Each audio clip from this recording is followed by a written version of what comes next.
And we're live. All right, this is Matt Bertram with Business Houston Podcast. We have another episode, and I have Rachel Rose here, attorney at law.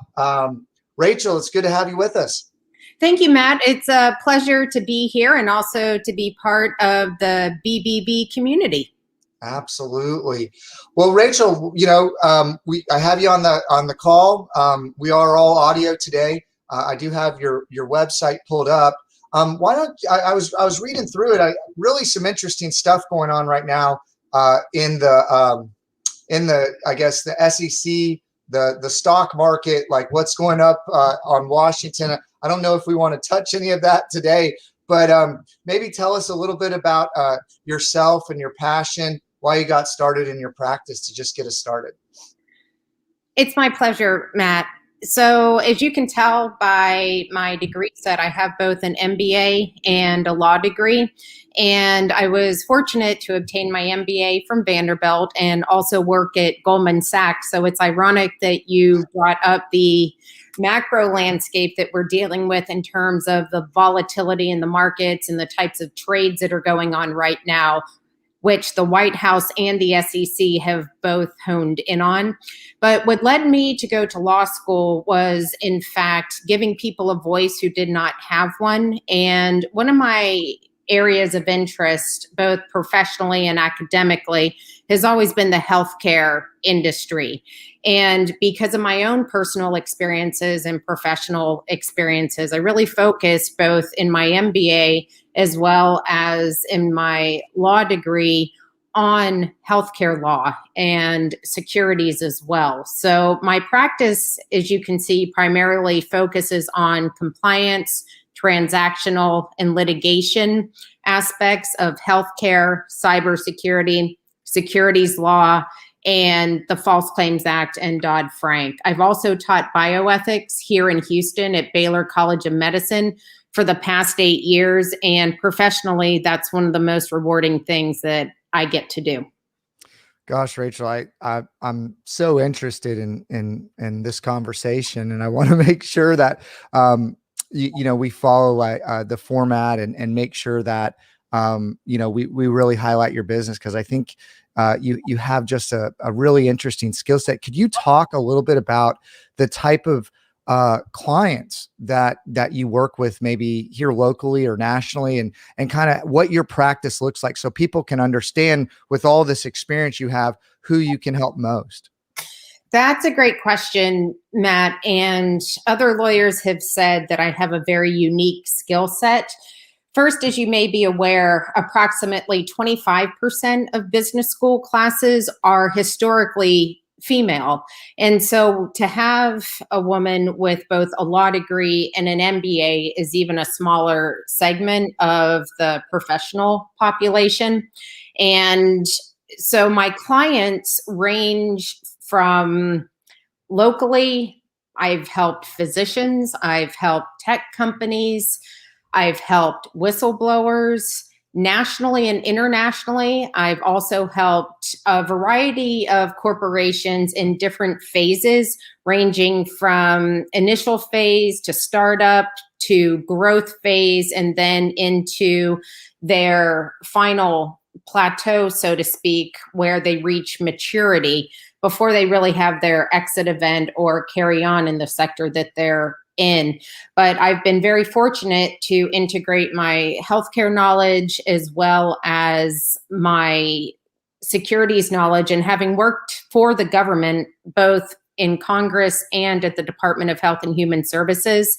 And then whenever I was studying law abroad in London, I interned at the Royal College of Nursing and was able to write policy papers. So my experience has been very broad. And because of that, I'm able to bring a vantage point to a variety of clients, my corporate clients and my physician clients. I deal with from both my MBA hat and my law degree hat. When I'm dealing more with a whistleblower, that's typically more of pure law degree and not so much the MBA and the law. So I do everything, and I've handled a lot of different transactions as well as compliance. I do a lot of risk analyses for cybersecurity compliance and HIPAA compliance, as well as some Foreign Corrupt Practices Act compliance. And then when the need arises, I litigate on both sides of the aisle. It just depends. And then do a lot of work collaboratively with the United States Department of Justice, as well as the Securities and Exchange Commission. Wow. You know, my head's definitely spinning. I can tell you, you would be somebody great to be on any board as like maybe a fractional, what is it called? A fractional. I just had the word in my head. What is it like when you're the legal counsel for any kind of small company. But tell me, give me like use cases, right? Like, you know, not maybe no names of clients, but tell me some examples in some of the different areas, whether it be physician, small business, so people can wrap their head around, hey, I have an issue, and you know, Rachel Rose can help me. Right. Because like, it's so broad. I want to try to put it into buckets of maybe, okay, I'm dealing with this situation. I understand maybe the whistleblower situation or something on kind of Wall Street. But like, you know, the primary, like, type of clients that you manage maybe in healthcare and business, what does that look like? What are some problems they might be dealing with? Or even give us like a use case so people can understand, hey, I need to talk to you. So in terms of transactional work, is you can imagine whether it's healthcare or technology, there's a lot of contracting that goes on. And along those lines, both healthcare and cybersecurity have a lot of regulations associated with them. So I will work with my clients whenever drafting their contracts or reviewing contracts that they're given by either their clients or business associates that they want to do business with from that standpoint. For physicians specifically, that's a whole different area because, as I mentioned before, healthcare is very highly regulated, and physicians in particular really need to be conscious of the Stark Law and then the federal anti-kickback statute, which can either carry civil liability for Stark and anti-kickback, or under the anti-kickback statute, that's actually a criminal statute as well. So it's imperative to construct your business arrangements and your contracts and then the related policies and procedures to adhere to the relevant rules and regulations. Now, from a HIPAA and a cybersecurity standpoint, I do review contracts, but I also really enjoy doing the risk analyses and the internal training for organizations, as well as working with them collaboratively to come up with policies and procedures and really working with them on a regular basis because the laws are so dynamic right now and the landscape is so fluid that they really need to be amenable to change and not just something set. So I'm very fortunate once I start working with clients to build that trust, which in any business is imperative. And my clients have referred me to other clients, or they will start asking me to help them in other areas which are within my scope of practice, which is very nice. In terms of False Claims Act litigation, I have a very significant case that is out from under seal that I partnered with a great law firm out of Dallas on because we had to go through litigation with the False Claims Act, and that's moving forward. That's in Fort Worth, and that is against JPS Health System. I normally don't necessarily sue health systems. Like I said, oftentimes I'm on the other side being more collaborative. It just depends on the facts and circumstances of any case. No, absolutely. Yeah. The word I was looking for was general counsel, just because your experience is so broad. I'm looking at your website and, you know, and again, to give people a flavor for kind of the type of work you can do, maybe you can talk about some of these publications that you've been a part of. And again, I think your experience is so broad, and I think people kind of hearing all the different things you've did, they'll in their head go, hey, I need to talk to her.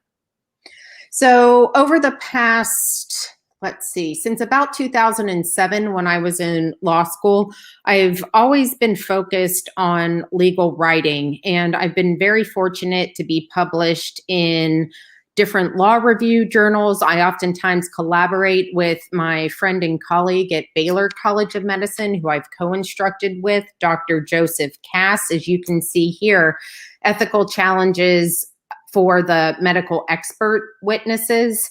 Dr. Cass also has a law degree, so he and I really have a complementary degree set and skill set, which has been very well received. And as you can see, we've been published in the American Medical Association Journal, which is very prestigious.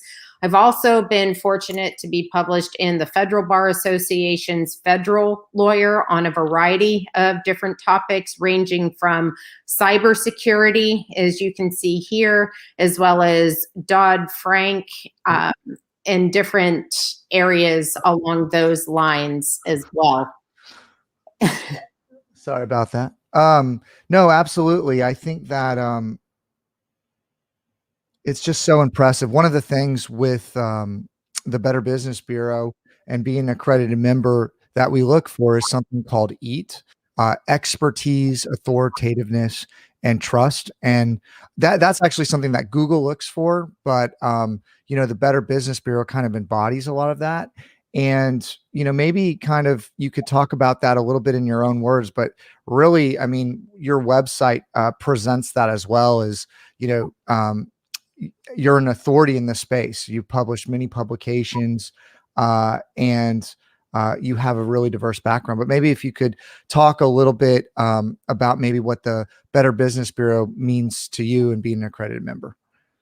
So I think if I were to change the acronym, I would make it T instead of EAT, because I believe that trust is the foundation to any relationship, whether it's a personal, whether it's a friendship, or whether it is a business relationship. If you don't have trust, then the dynamics between the parties will crumble, and it's going to be on uneven foundation.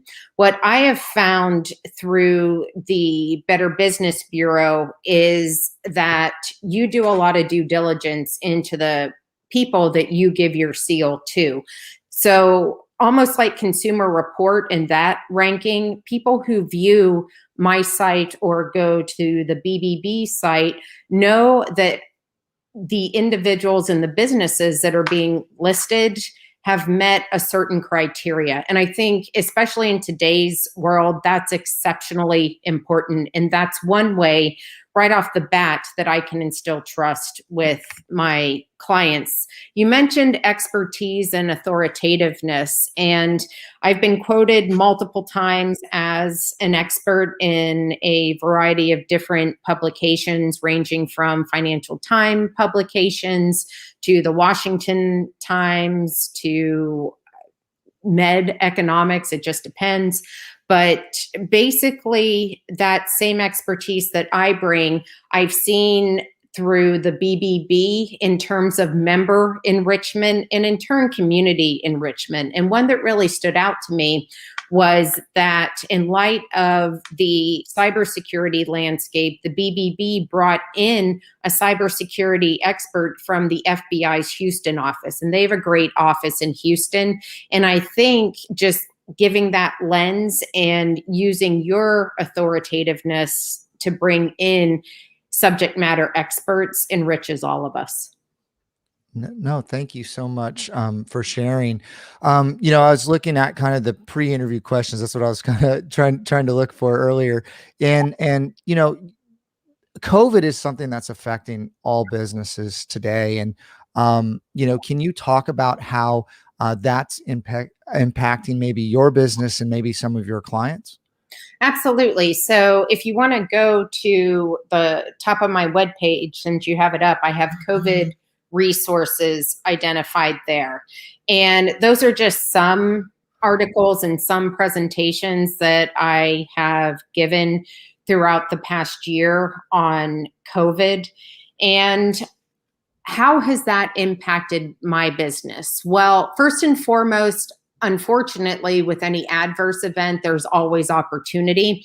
And because I deal with a lot of different people who work in the healthcare sector, and the healthcare sector is approximately 18% of our GDP. So it's very vast. And that's not just our frontline workers or hospitals, that's pharma companies. Those are technology companies that are business associates. So one area that I have seen is an increase in my need for services in terms of revamping policies and procedures, making sure that an organization's telework policy is accurate and up to date, making sure that their remote workers have those adequate safeguards, because as the FBI and the Department of Homeland Security and CISA have articulated, there's really a vulnerability that can be exploited in remote telework. And because of that, I've seen an increase in more of the compliance and the transactional side. I've also seen an increase in my False Claims Act cases and Dodd-Frank cases where there has been a violation related to a PPP loan, for example, or a CARES Act violation, or a government procurement violation. So I've seen an uptick. I've also been contacted as an expert by local governments, for example, saying we're getting conflicting advice either from our council or the state and then the feds. How do we reconcile all of this? So for me, it's been fascinating, and it's also very gratifying to know that I'm considered an expert and that people trust my opinion. No, absolutely. So for all the kind of other BBB members and small business owners out there that are listening to this, what's maybe one piece of advice that they can take away from this podcast that they can maybe go implement in their business, or they need to be looking out for? You've been talking about, working remotely, talking about PPP loans. I mean, there's just a wealth of knowledge and expertise that you have. I mean, is there anything that you want to make sure to communicate that they might need to be looking out for? I would say the number one item is cybersecurity. And I would encourage every organization to come up with a checklist with the basic technical, administrative, and physical safeguards that every remote worker should be meeting. Now, obviously, there are different challenges depending on a city someone lives in. For example, as we know, more people in New York live in smaller spaces versus in Houston, where we have a larger space available. And so some of those parameters are going to have to be curtailed. But really, cybersecurity is the number one item that businesses should be focused on. Absolutely. So Rachel, tell us a little bit about maybe, I know that you're very active with the publications and talks. Is there anything that's coming up? Because we're kind of coming to the end of the podcast here, and I feel like we've just gotten started. There's just a wealth of knowledge that you have that you can share. And if people want to learn more, what's maybe the best way to contact you or hear more about what you've done, or again, read more about your work? I know that rvrose.com is your website, and you have a lot of those presentations and publications there. But where are some maybe other places, and what's the best way to get in contact with you? So you pulled up on the screen the fundamental information there. So my phone number and a good email is listed.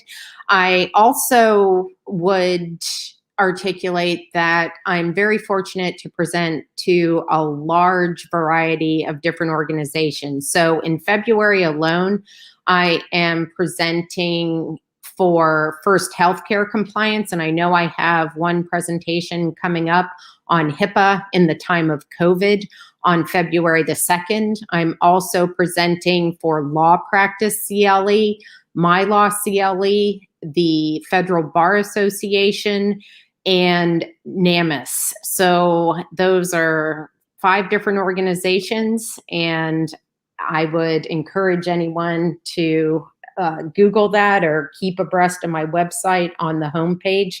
And I usually update my upcoming presentations on there.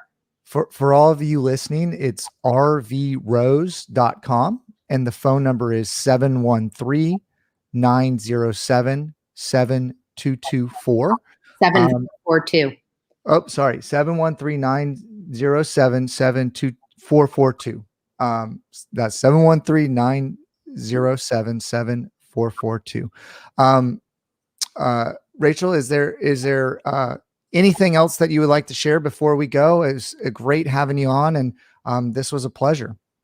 The one item that I really would like to highlight is my work with the Federal Bar Association, as well as having been able to serve as a Southwest Regional Board member for UNICEF and a lot of work with the Junior League of Houston.